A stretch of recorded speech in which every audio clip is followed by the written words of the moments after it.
Alrighty, hello ladies and gentlemen, welcome to the show, Serving Nerve, where we talk about whatever we want, and today we're going to be going through more fat acceptance, body positivity, cringe compilations. So yeah, let's just get into this. I see we already have a little queen on the screen. Lovely, we love it. Let's do it. So this person commented, you are, by using the term fatphobia, you're putting a body image on the same level as a systemic unjust oppression. So basically, this person's saying fatphobia, like they are disagreeing with the utilization of fatphobia in the comment because it associates itself on the same scale as things like homophobia, or, you know, some other kind of phobia that's actually like a discriminatory term.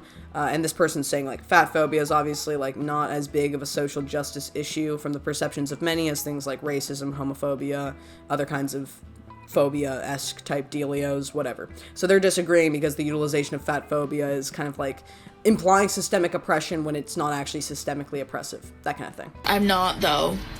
If you are associating the word fatphobia with body image, that's a you problem. Nowhere in that whole thing did I talk about body image.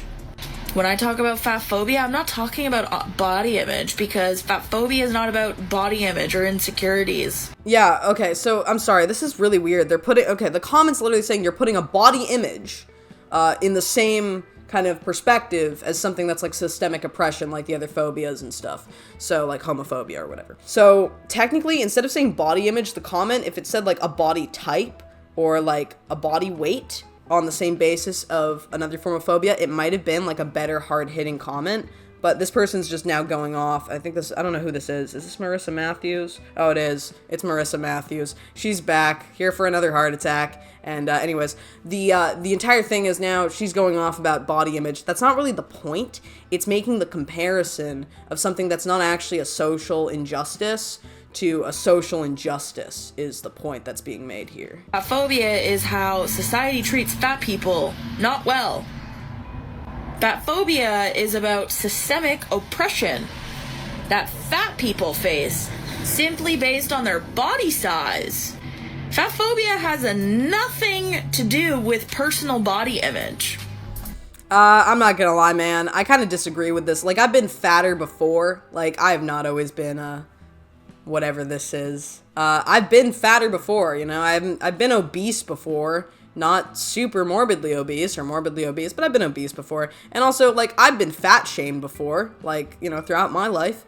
And I don't think it really compares to being racially discriminated against or, you know, discriminated against on something you can't control. Like, you can't control your race, you can't control your gender, you can't control... I've also been, like, you know, treated, like, badly for my sex, like, belittled for my sex in some capacities. That feels worse even than on the body weight basis. And I'm in the Western world, so I can't even imagine what it would be like if I was actually in, like, a sexist country, or a patriarchal country, or whatever. I can't even compare, like, to that. So, again, like, even on my minute basis, as, like, a very, like, average person, I don't think it compares from my own perspective and what I've experienced. Also, although I don't think people should endeavor to control their, like, race and their, like, sexual identity or their sexuality or any of that stuff, those are all things you can't control, and I don't think you should have to control for them, but those are all things you can't control. You can control how fat you are, and also, like, oh no, like, you have too much access to food, you don't have to, like, you know, run for your life, you can live in probably a more sedentary lifestyle. Like, in a lot of cases, privilege is what brings you obesity. Like, you're more privileged than most people. Like, I know people who weren't able to get food growing up. Like, what are you talking about, bro? And I don't know. Although, I'm not trying to say that, because also people who are very impoverished also in the Western world have access to really unhealthy food, cheap food that isn't healthy, that can promote obesity. They might not have the best access to, like, good medical or healthcare or whatever, or exercise, or whatever the case is. But I'm just making the point, like, being obese is a much more privileged class than being discriminated against on the basis of your race or, you know, your gender or something. It's just silly. Like, I can't believe people always weaponize the concept of oppression. Like, it's not good to be mean to people, but weaponizing the concept of being oppressed because you're fat and the world won't bend to your will is stupid. It does, not in this context, though. So you're an uneducated motherfucker who is just shouting bullshit left, right, and center to try and make sense, yet you aren't, still, even though you're using fancy words. So take a second, get the ruler out of your fucking asshole, And damn, that must be sharp. I wonder if it's one of those rulers that's got like the little metal edge to it. I don't know why I'm thinking about this, but shoving a ruler up your ass would probably be the most uncomfortable thing ever. Like, anything probably would be like, other than like a knife, like a ruler must be so painful. And what if it splinters? I feel like if I had to have a ruler shoved up my ass, I'd want one of those like bendy ones. I feel like that would be like the least painful, but it would still suck. That thing's got corners, bro. Do you need protection? What about lube? I'm thinking way too deeply about this. try and listen to fat people talk about fatphobia. I had a TikTok go viral last week about plus-size women, and a lot of people in the comments are saying I'm not actually fat. Okay. Why don't you tell the CDC and my mother? Sorry, you're not fat enough. You can't have an opinion. That's literally the logic of some of the people in the fat acceptance body positivity community. They're like, oh, if you're not super fat, you are not as oppressed as me. Like, oppression is like on a scale of body weight now, where like all of a sudden, the fatter you are, the more oppressed you are, and the more of an opinion you're able to have and perpetuate than somebody who's still fat and like not fat enough. Like, it's so fucking funny. It's like, you're not fat enough, bro. You're not fat enough to be oppressed, but you're still oppressed. Like, that kind of shit, like, that's funny as fuck. I love that shit when these people are like always bitching and whining about like whatever the fuck they're going through, and then somebody who's fatter than them belittles them on the basis of their body weight, literally the same way somebody who's like, I don't know, anti-fat acceptance would or something like that. It's so goddamn funny. It's like, it's so ironic. It's perfectly ironic because all of a sudden you've got somebody who's like, you know, obese or whatever, being belittled on the basis of their body weight by somebody else who's more obese for them not having enough body weight. I don't know. It's just fucking hilarious. That shit, honestly, that makes me like laugh. Like, that makes my whole brain light up with joy at how foolish people are. It's comical. It's actually comical. Somebody come get her. She used to be a teacher, but she didn't make enough, so now she's an online streamer. That is a mood. I've heard teachers make jack, but I don't know. I don't know how a streamer would, I don't know how much a streamer would make. Depends on, I guess, what you got going on.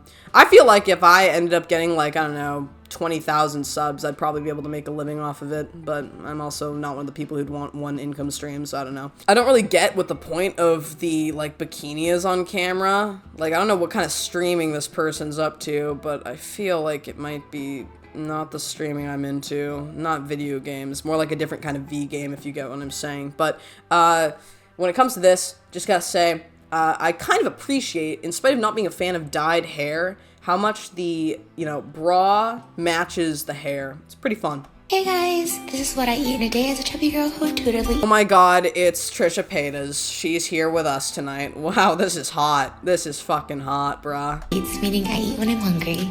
So I start my day off with an iced coffee because I'm going to work. So this is my combo choice, Starbucks iced coffee creamer and white chocolate mocha. Then, as I do have a long day ahead of me and I don't usually eat till about 3 o'clock, I do have a bagel to give me energy and lightly whipped cream cheese. It's so— I have to call this the voice. You know, the thing about this voice is I know somebody I work with who has a mommy voice. This is like a mommy voice. It's like the soothing sums of somebody who's sinful. I'm not trying to be like mean about the voice because it's like whatever, but it's like one of those like very like soft, it's like a soft rasp voice. And I know somebody else who has like one of these voices and it's just so weird. It's like constant seduction. It's like mommy vibes, you know, when you're trying to be mommy or something. It's really weird. I don't know, but that's just my fucked up brain talking to me about that. So I just wanted to talk about it to you. delicious. We did stop by Starbucks because we had extra time. This is one of their new oat milk plant-based and a cake pop. We share it, so I have about half of it. You know what blows my mind is cake pops. I'm pretty sure they're like insanely high calorie and I don't understand how because it's literally just like one ball. Like, if I'm gonna put a ball in my mouth, it probably wouldn't be cake pop balls, but, like, you know what I mean? Like, it's just crazy how many calories you can pack into one minute morsel. I may as well just take a stick of butter and cram it in my mouth. It's like that level of crazy. I don't remember how much a cake pop is calorie-wise, though. On the way home, we found another Korean fried cheese place. This is from Mochi Dochi, but it was still really good. And we got mochi donuts. This one was blueberry. And my fiance got cookies and cream. It was so warm and good. I had some rice crackers from the Japanese market and a sip of this coffee, but it was really strong. It was too late in the day, so I didn't finish it. Had some iced tea and some butter noodles to finish the I have one more question. Are you guys like people who can drink coffee any time of the day? Because I am that kind of person. I love coffee. If I'm offered a coffee at midnight, I will drink that coffee. I have no worries for caffeine. No worries. Probably because my like caffeine receptors in my brain are already fried and overloaded with caffeine. I drink a pot of coffee a day, basically. It's only like 2 of these cups. Just saying. It's a small pot. I used to drink 2 big pots of coffee a day at my worst. But I'm a coffee junkie at heart. You give me coffee, I'm gonna drink it. You know, I don't even care if it's instant anymore. I'll just put it in my mouth. I literally have no standards for my body when it comes to coffee. I'll just put anything inside of me as long as it's big and black. What I eat in a day is a fat person who doesn't care about weight loss and is just trying to survive during a pandemic. I hate these voices. I hate these voices so much, bro. They're so goddamn annoying, and the Mario music's trash. I'm not even listening to this. No, I don't care. I don't care. You're weird. Go away. I'm not doing it. There's too much going on. There's too much annoyance. Yeah, there's food. Great. We love that for you. You think you're BF loyal? You think your boyfriend's loyal? Put him in a room with me and he'll fold so quick. I hate that mentality, bro. No shade. I'm not trying to be mean to this person. I can't tell if this is a boy or a girl. I'm not trying to be mean. Oh, I'm so sorry. It's a girl. I think it's a girl. I don't know. I can't tell. I didn't notice the hair. I'm so sorry. But also, like, it's so rude to say this kind of thing. I don't understand this. Like, you wouldn't, it makes you like a side piece, and the side piece is never, like, good. It's like you're sloppy seconding somebody who doesn't have any standards. So in my opinion, I think that the idea of being like, I'll steal your boyfriend or whatever, or, you know, or if you leave your boy in a room with me for like 10 seconds, he'll be like mine or whatever. I think it's so gross and weird. It's a really unhealthy perspective. And I suspect it comes from a lack of confidence. Like, you can't approach your own people, you'll just steal other people's or something. It's really weird. Like, I'm trying to explain this, but it's kind of odd. Like, it's like, instead of garnering your own people and, like, getting your own boyfriend, you're, like, used as, like, kind of an easily objectifiable source for just, like, being a hole to stick a pole into, you know? It's really weird. It's not a healthy way of thinking. And, you know, I'm so sorry, I didn't mean to belittle this person on the basis of how they looked, but, like, it is very look-oriented when it comes to trying to seduce people. So, like, if you are not considered, like, ideal, I would, actually, you know what, that's not true. I was thinking, like, oh, it's not ideal to have, like, maybe a slightly suboptimal body, like, whatever, when it comes to trying to seduce people. But if someone's gonna cheat, their standards are already kind of low. Like, they'll just stick it in anything or anybody. Like, whatever. They'll just go with whatever. And you don't want to go out with cheaters. You're just gonna end up getting, like, your heart broken and stuff. And if somebody cheats, like, you do not want to be the one that they cheat on a person with. Like, you don't want to be the cheat. Because that's bad. Like, and I know that's so subjective and stupid to say. It's bad because it objectifies you.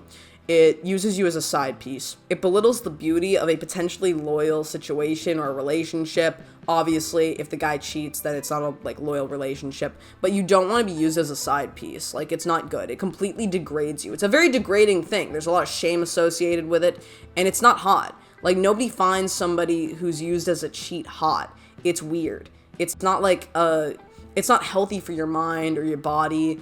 It's not healthy for you to feel like, you know, you're something that other people turn to when they're desperate or they're bored with something. It turns you into a toy of a human being. It's not a good perspective to have. I can't explain that very well, but it's a really bad perspective to have. I've seen this kind of content before and I hate it. I think loyalty, like, if loyalty is dead, then you are a corpse. It's, like, not good. Like, you don't want people, like, having intercordial relations with you if they're being disloyal.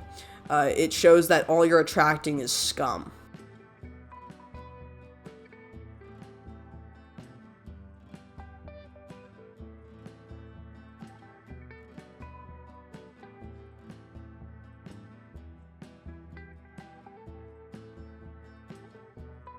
And that's their whole thing going on. Oh my god, they've got Crocs. Whatever, I'd bang. Okay, this makes sense. I'm sure a lot of guys would go for it. I'm sure a lot of guys would go for it just on the basis of the Crocs. But anyways, I don't know, man. This is cringe. That's the video. Tell me what you guys think in the comments below. Do you agree? Do you disagree? What do you think about loyalty being dead? Do you think that, like, being the side piece for the cheat is, like, not a big deal or, like, a really bad thing? Because personally, I see it as just as bad as, like, being a cheater. being cheated on. Like, it's a disgusting situation. To be in that, like, triangle of damnation when it comes to that kind of situation, it's not healthy, and it belittles you and kind of, like, makes you like a play toy. So yeah, I don't know, that's my opinion. Tell me what you guys think in the comments below. Do you agree? Do you disagree? What do you think about this, that, the other, your mother, mommy voices? I don't know. Anyways, that's the video. Tell me what you think, and I hope to see you all next time, my people. It has been lovely. Slater.